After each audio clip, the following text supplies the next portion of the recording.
So now we move on to the main event, and I'd like to welcome up to the stage Vince Ford. Vince is the president of the Tauranga Toastmasters Association and Club, I think. and he's way better at introducing himself because he's a Toastmaster than I am. I know he's going to be talking about the human connection, and we all have human connections. We can't get away with it as property investors or as landlords. We have to have those human connections, and so I'm going to hand over to Vince because he's going to go into this topic way more than I am, and I'd just like everyone to give him a warm round of applause. I'll come over here and leave that on. We'll see how the sound goes. Cool. So I'm talking about human connection tonight, and I watched people as they came into this room, and there were people shaking hands and giving hugs, nodding, saying hello, and some people said hello and some people wondered why someone else didn't say hello. And you took a seat and decided who you'd sit beside and where you'd sit in this room, and every part of that is about human connection. Connection is fundamentally about health and well-being. It's taha whānau, one of the 4 pillars of Te Whare Tapawha, that's alongside physical, spiritual, mental and emotional health. But I'm going to be talking about connection tonight as it relates to you guys as property investors. But I reckon connection is a little bit like a petrol engine. If you put petrol and air together and you get a spark of ignition, it gives off energy, it goes bang. And I reckon if you get 2 people and compress them in a room together and you get a spark of connection, it gives off energy too. You'll walk away with a sparkle in your eye and a spring in a step and sometimes even a fire in your belly. And what gives me the right to stand here in front of you tonight talking about connection? My background is as an author for children and teens, and 15 years or so ago my wife and I moved overseas to the Emirates, where my wife had a contract. We were over there for 5 years and then we moved back. We bought a bit of land at Pahoja and I decided to build a house up there. And I'm sure you guys will tell me that was a terrible idea. I should have bought 3 rentals at Papamara. I'd have 10 by now and I'd be much more wealthy. I wouldn't be sitting in front of you talking about it tonight. But we built a house up there, and I was the project manager.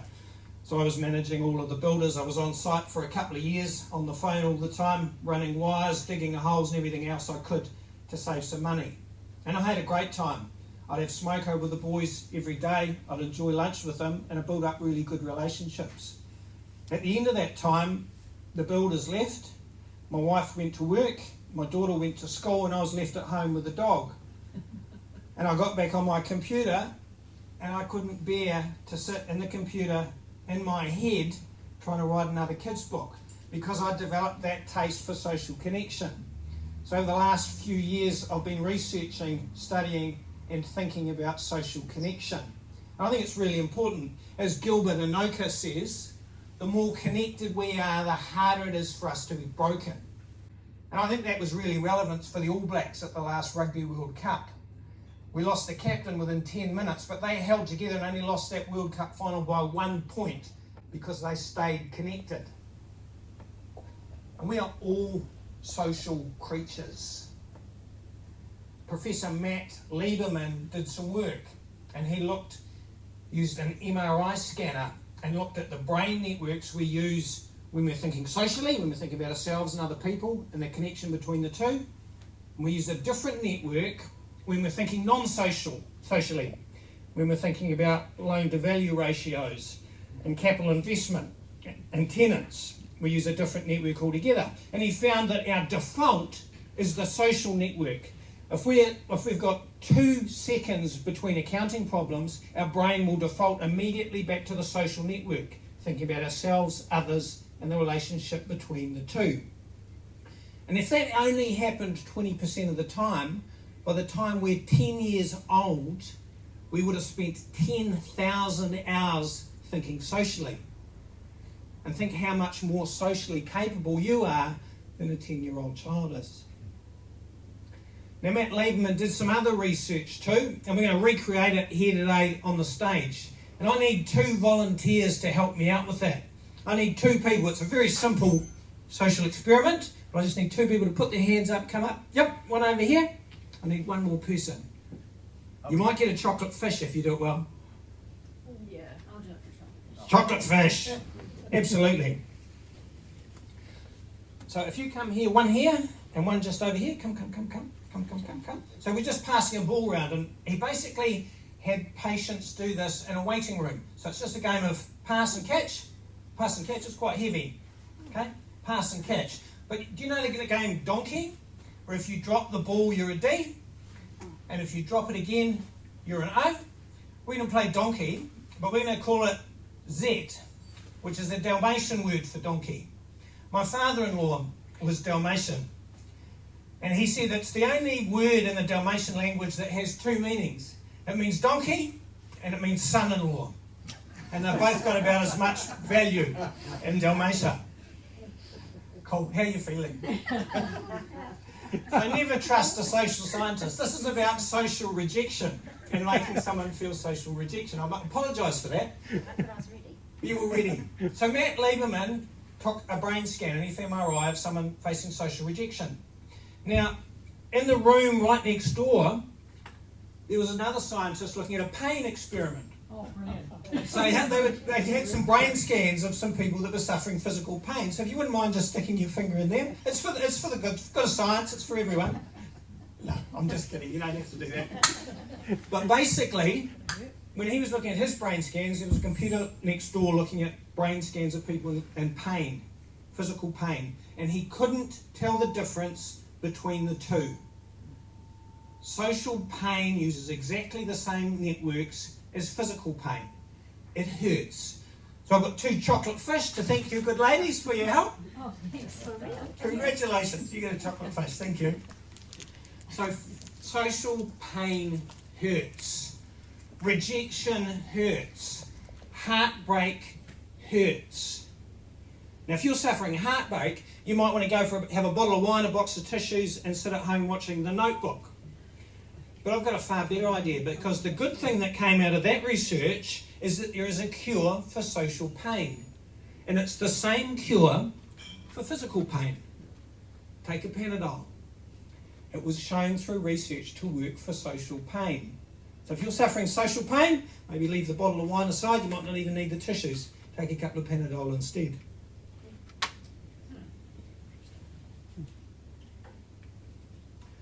Now, the superpower that we have as human beings is the ability to mentalise, to put ourselves in someone else's shoes.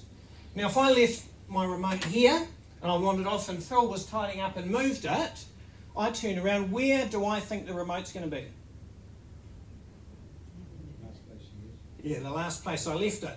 Kids up till 4 or so won't get that. They'll think the remote is where it is. They can't see it through someone else's eyes. So that's our superpower. We can mentalise. And what does that mean? It's a superpower, and it means that we can get carried away with that too. Sometimes our brains will think what someone else is thinking. There's a great joke about mentalising. So a kid walks into a barber shop and the barber says to his customer, "Mate, this is the dumbest kid in the world. Check this out." He goes to his till and he takes a $5 note and he takes 2 $1 coins. He says, "Kid, which one do you want?" The kid takes the 2 $1 coins and walks out. The barber says to the customer, "Dumbest kid in the world, see?" So the customer walked out later on. He saw the kid on the street eating an ice cream. He said, "Hey kid, why did you take the 2 coins instead of the note?" He says, "The day I take the 2 coins is the last day we ever play that game." So it's multi-level mentalising, thinking through the eyes of someone else. Now, has anyone got teenagers at home? Possibly not. We've got 1 or 2. So if I asked you to think about what your friends think of you, and I had you on a brain scan, your mentalising side, part of your brain would light up. If I asked you what you thought of yourself, it wouldn't. If I asked a teenager what their friends thought of them, the mentalising part of the brain lights up. If I asked them what they think of themselves, the mentalising part of the brain lights up again. Because kids' sense of self, they haven't formed a sense of self yet. It comes from those people around you. That's when, if someone's teacher tells them as a kid, "Oh, you'll never be good at this, you can't do that," it sticks. It becomes their sense of self. That's why teenagers are so concerned about what the people around them think, or what their mates think, about keeping up with the trends and fitting in.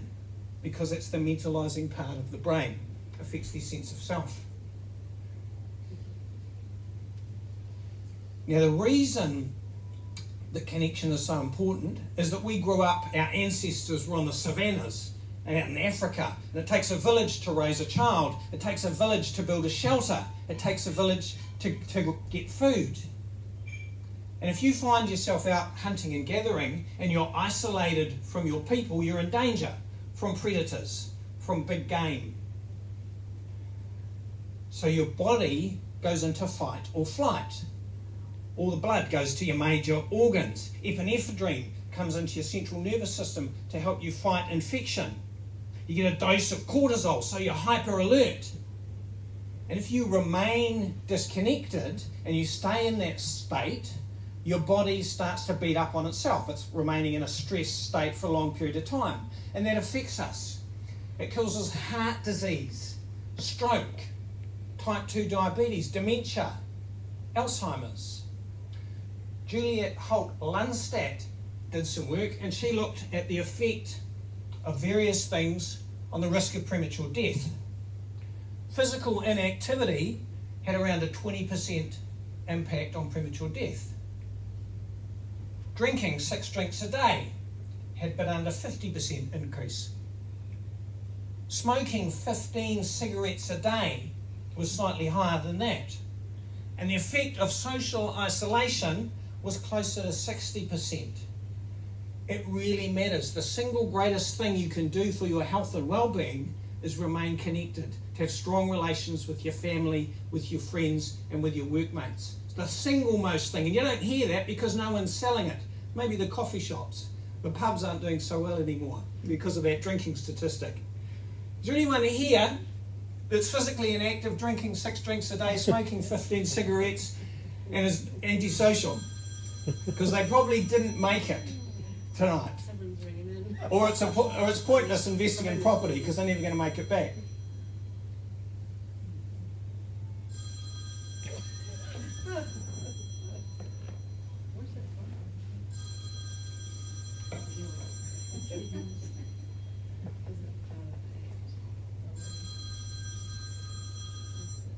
That's an alarm that I set earlier. And it's a mentalising alarm. It's practicing our empathy. Hands up if you've ever left your phone on in a time when you shouldn't have, and it's rung. Yeah, and it's very possible to look around and look for the person who left their phone on and be grumpy, but when we're mentalising, we put themselves in their position. It's a matter of saying, well, hey, I've done that myself too, and God, it feels pretty awful. You feel pretty bad about it. That was a little bit of mentalising practice that I set up for you today. I've also set up a memory test to see if any of that Alzheimer's is kicking in early from a lack of social connection. I want you just to look at that list of words of people doing things and just see if you can memorise them. We'll come back to this in a few minutes. Riding a note, leading a horse, riding a bike. Don't take a photo. Good things take time. I went to a boys' boarding school. I went to Francis Douglas College in New Plymouth. And at home I shared a room with my 2 brothers. When I went to a boarding school, I walked into a dorm room. I shared it with 31 others. There were 3 rows of 10 beds. There was a bed, a chair, and our lockers were next door. You could get from one side of the room to the other and back again just by bouncing across the beds. And sometimes we did. I vaguely knew one other kid there. His name was Thomas Craig, and he came from Pukinahu, which was just over the hill from where I grew up in Mangamingi. We became best mates. His bed was next to mine. We were in the same class. We played in the same rugby team. He was sandy-haired and freckled, and he was cheeky as. He got the nickname of Tommy Tucker because he was a cheeky little fella. And I was better academically, and his mum reckoned I was the reason that he got school C. And he was better socially, and if anyone gave us a hard time, he'd give it back twice as fast. But there are a couple of lessons to be taken from that. We became best friends so quickly. Friendships take time. It takes 40 to 60 hours to form a casual friendship. 80 to 100 to be a solid friend, over 200 to be a best friend. Because Thomas and I were together all of the time, we could do that within a matter of weeks. You wonder why sometimes it's harder to make friends as an adult? As a teenager, you spend 30% of your time with your friends. As an adult, between the ages of 45 and 65, you spend 4% of your time with friends. When you're retired, that goes up to 8%. But it's so much more difficult because friendships take time, and you don't have that time to invest as an adult. The other thing, the fascinating thing, and you'll be staggered about this, that I've learned from this research, is that boys are different than girls. Amazing. Robin Dunbar did some work examining how people maintain friendships. Girls maintain friendships entirely through talking, whether it's in person or on the phone. Boys, talking had nothing to do with it. Boys maintain friendships by doing shit together. Whether that was riding bikes or playing games or doing what they did stuff together. So they're very different. And I reckon that carries on through life. Over summer I go to the lake with my cousin Matt, and the boys tend to be biking and boating, and there's a building project on. The girls tend to be boozing and babbling. I mean, having deep and meaningful conversations over a glass of wine. But we relate really differently, and I reckon that goes right into older life. That's why men's sheds are so effective, because men are working shoulder to shoulder rather than face to face. And as property investors, if you're talking to your partner, if there's a property investment decision that you think's a really good one, and perhaps they disagree, think about the way you're connecting. Are you sitting down face to face having a discussion about it, or are you trying to do that while you're sweeping the floor or doing some dishes or doing another job at the same time? Sometimes being aware of how they like to communicate can be really helpful. Now, friendships, Robin Dunbar also talked about looking at the way we relate to people, friendship circles. And our closest circle of friends is 1.5. That's a weird number. That's the people usually we're a best friend or someone we're in a relationship with. Men tend to have either a best friend or a romantic partner. Women tend to have a best friend and a romantic partner. Hence 1.5 is the average number. The next circle of friends is your Fab Five. Those sort of people you really need. If you need a shoulder to lean on, if they really need help, you're there straight away.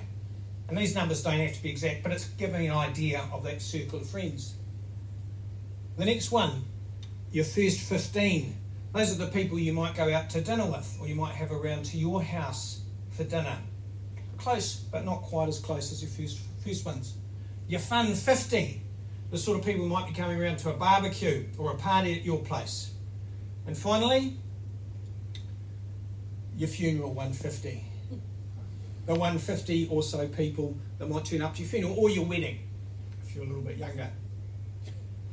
But I want you to think, as property investors, where do the people who are your tenants, where do the people who are your property manager, your accountant, where are those people that relate to your property fit within that? They're probably in that next circle, the circle of 500, because you don't see them quite as often. But if you're in a business where you're constantly dealing with your property manager, they're probably going to move closer in. Maybe there's someone that comes to your funeral. Maybe there's someone that comes to a party at your place, or you go along to their party. So that distance of relationship can change all the time. Right, quiz time. I want you to go through in your head and see how many of those little phrases that I had up there earlier you can remember. Just rattle them off in your head.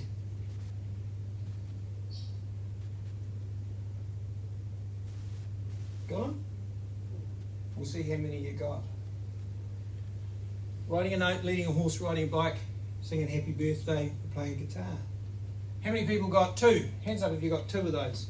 Got one at the back, got 2. Got another one there. How many got 3? Quite a few got 3. How many people got 4 out of those? Awesome. How many people got 5? One person got 5. That's another chocolate fish. You're doing well tonight. You got the second one. You can give it away. Congratulations. Thanks. Awesome effort.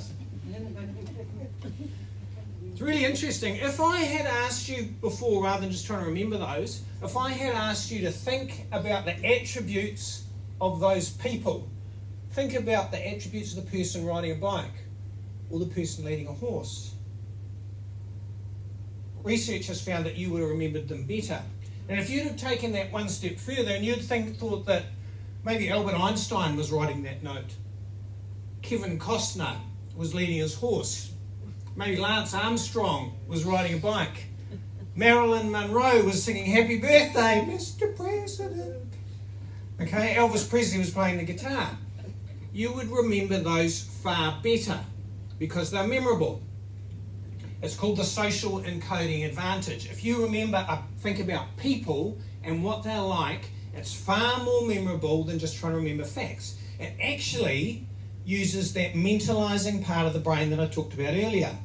And that's got its own memory system that's quite separate to the memory system you use for rote learning. That's why it can be really useful to think about characters. In the World Memory Championships, they use techniques kind of like that to remember numbers, long strings of numbers. So I would give every number from 0 to 99 a different little story. So if I think 10, Nadi Comaneci got perfect 10s in gymnastics. So I would think of Nadi Comaneci somersaulting off the high bars.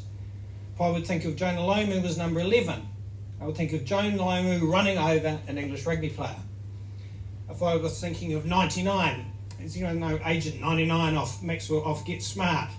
So Agent 99 points a gun at Maxwell Smart. Now to remember a combination of those numbers, so if I wanted to remember 99, 11, 10, I would say Agent 99 is running over a set of high bars. So I take one from each of those and put them together. So I'm remembering 6 numbers just by one little image. If I was thinking of 11, 10, 99, it's Jonah Lomu somersaulting off Maxwell Smart. So you remember those little numbers. And that's a trick that people who want to scam your credit card can use too. Someone who's trained themselves in that can pick up your credit card, glance at it for a couple of seconds, have a whole string of numbers memorised and give it back to you without even taking a photo. Really interesting. I'll tell you why I told you about that later. But how do we make a connection with people? If we walk into a room of strangers, how do we connect with people? We start looking for things we have in common, don't we? Okay. That's called homophily. Looking for things you've got in common. So you're making friends from people that have things in common is called homophily. Homogamy is marrying someone that you have a lot in common with. Homogamy. And Robin Dunbar looked at the pillars of friendship, those things that people have in common that mean that they hang out together. He looked at profession, okay, your career and your education. He looked at your interests and your hobbies, your language and location. Not just that you speak English, but if you speak English and you come from a certain town, you speak it in a certain way. If you're even a different socio-economic group in that town, you actually speak in a slightly different way too. So your language. Your attitude, that's your worldview, your values, and rhythm and sense of humour were the other two things. And the more of those things you have in common with someone, the more likely you are to form a close relationship. And back when we lived in villages, that worked really well because you had most of the people in those villages were related to you. You were from the same location. You spent time in the same place. I want to ask you guys here, how many people here grew up in Tauranga? Raise your hands. Maybe a fifth of the room. Because we're transient. We move around a whole lot more than we used to. So we don't share the same language and location to the same extent. We don't get out. I can get my groceries, I can get my whiteware, I can get my electronics. I can get just about anything I want delivered to my door. A few years ago we went to Italy and wandered around the markets and everyone was there having a coffee and getting their ham and their vegetables, even their clothing. So they had a marketplace and that was very different than how we shop today. Even at the supermarket you don't have to see the checkout person. Interestingly, in Denmark the jumbo supermarkets have a slow checkout and they put the chattiest checkout person on there and a lot of people go to them. If they're not in a hurry, they can have a chat, they talk to people in line, and it was that popular they put it in 100 more supermarkets. having a slow checkout. Our entertainment isn't broadcast anymore. You don't see people say, oh, were you watching Channel 2 on that program last night? Because we're watching Netflix and we're watching Apple TV. It's on demand, it's streamed. I listen to podcasts. I don't listen to broadcast radio. It's all on demand. So we're separating into little pockets. We haven't got that same experience anymore. Our social media is also polarising because it's following what we're interested in. And it'll push people apart. And I reckon if that's a whole world of experience, and if you're connecting with people through what you have in common, you keep having the same conversations with the same people in the same place. And there's a good chance the people you're dealing with, maybe your tenants, are in quite a different place, and it's really hard to find common ground with them. I looked at some of the strata data in Australia, and people renting properties there, only 50% of them were actually born in Australia. Most of the renters and tenants were between 27 and 47, whereas most of the owners were much older than that. So if you're trying to make relationships with those people you're dealing with, even your tradies, your sparky, your electrician could well come from different countries, could well come from different backgrounds. They certainly probably have different musical tastes and a sense of humour. So how do you connect with those? Well, ideally, you connect loosely with a bunch of people with different experience, from different cultures and a different background. How do you do that? I reckon that's what diversity and inclusion looks like. And I say the way to do that is to connect through story. Because everyone has a story. Everyone can relate to it, and we can all empathise with it.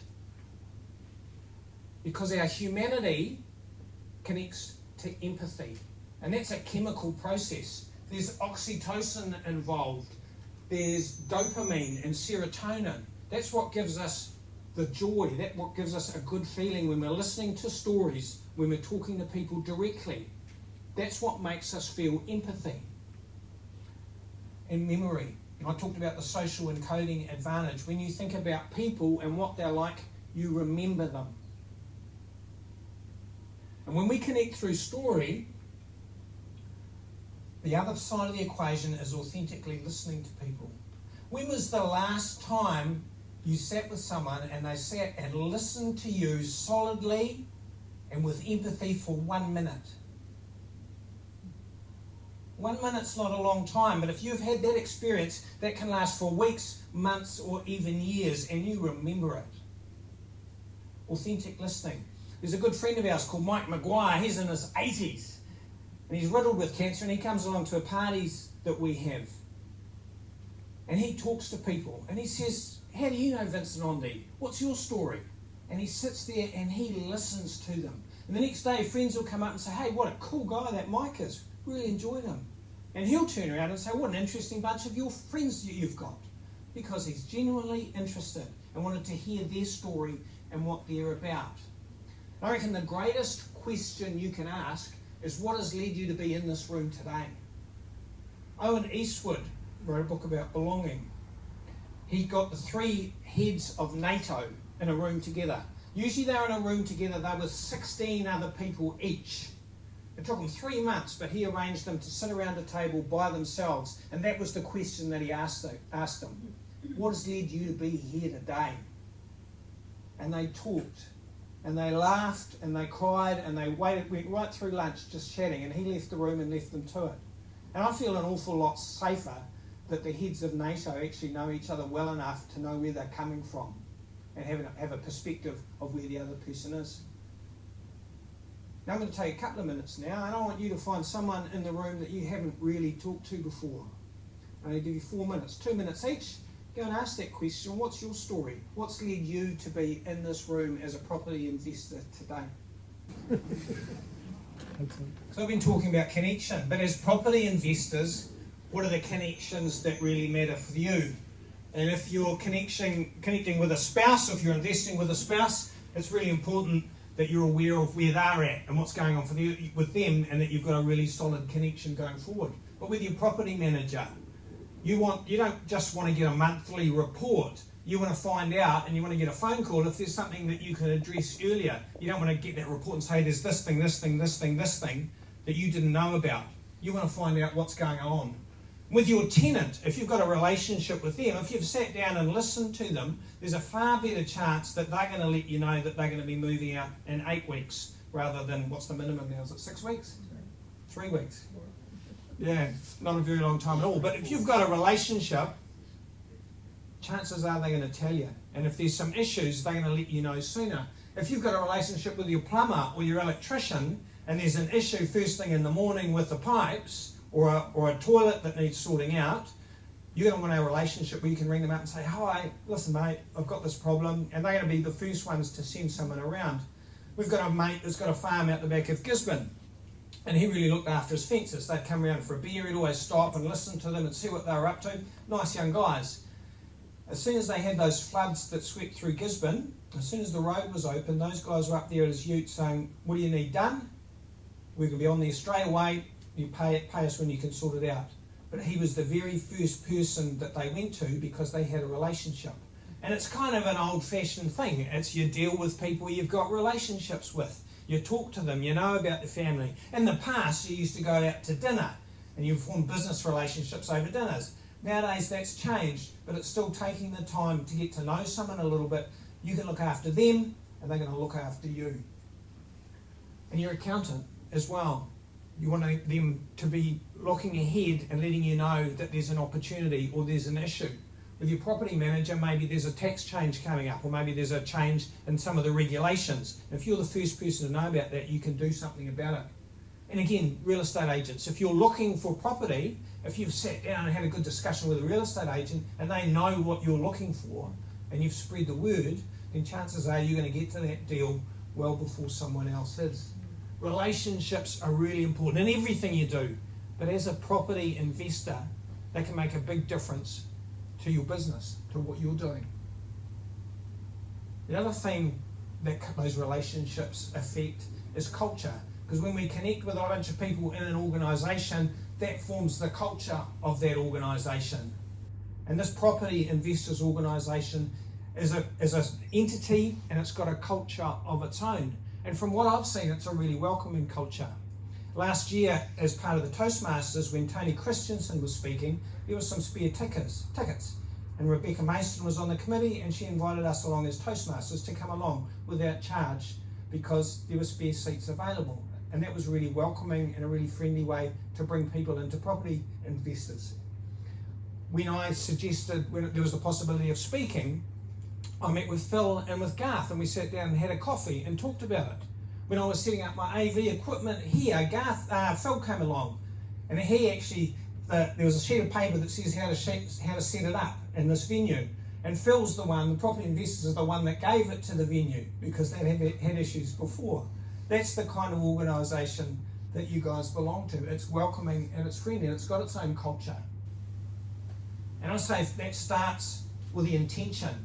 And that intention's right on your home page on your website. Making the right investment with the right help and support. Increasing knowledge, gaining support, building confidence. That's what this organisation is about. That's what the culture of this organisation is about. And a big part of that is paying attention. It's paying attention to what matters for you guys as property investors. And it's the committee's job to listen to that, but it's also your job to say what your concerns are and how this organisation can help you. Because that's how the organisation gives you value. And they want to be doing that. So speak up and say if there's a speaker you want, if there's some information that would be really helpful to you, something you want to see in the newsletter, let your committee know. And the third thing is taking action. And the biggest action is the meetings that you come along to, where you get your value from property investors. In March it was Vivian Yu, April Nick Goodall. I didn't see those, but the other thing I was invited along to, because I was speaking tonight, was to hear Kevin Trass. And as someone who's not part of a property investment association, I learn a whole lot. And I'm sure you guys learn a lot too. And that's really valuable, and that's where the value in this organisation comes from. And there's value here for your sponsors as well, because they're in the room. Quinnivik's in the room today. You've got PMG, Ingham Mora, Chartered Accountants.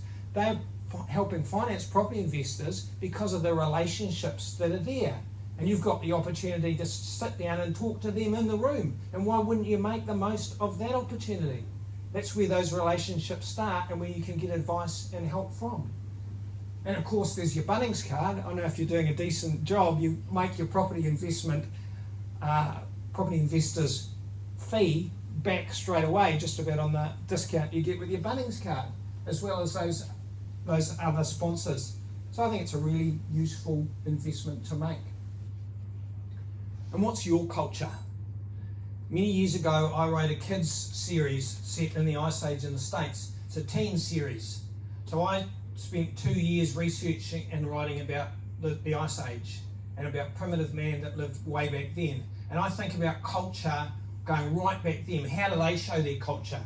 And how does that show now?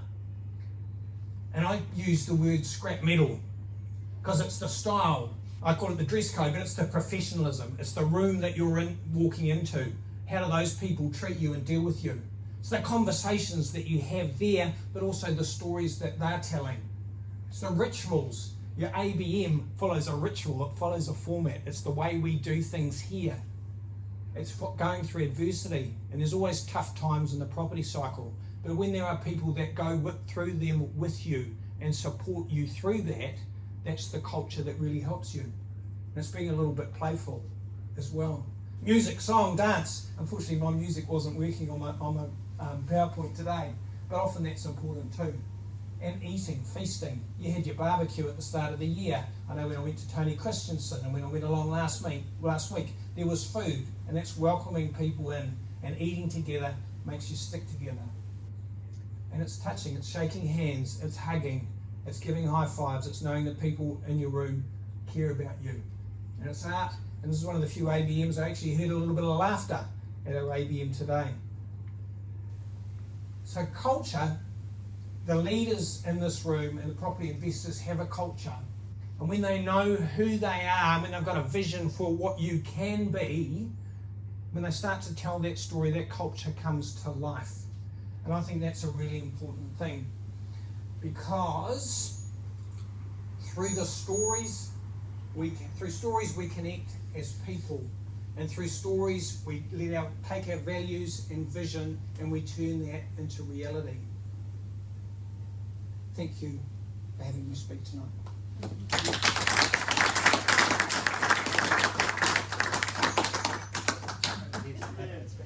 Hey, that was really insightful, and there's quite a few sort of notes that I took here. I think the most important one is that social pain and physical pain are the same. So next time I'm socially excluded for my bad jokes, I'll take a Panadol and it'll sort me out. So thanks very much, Vince.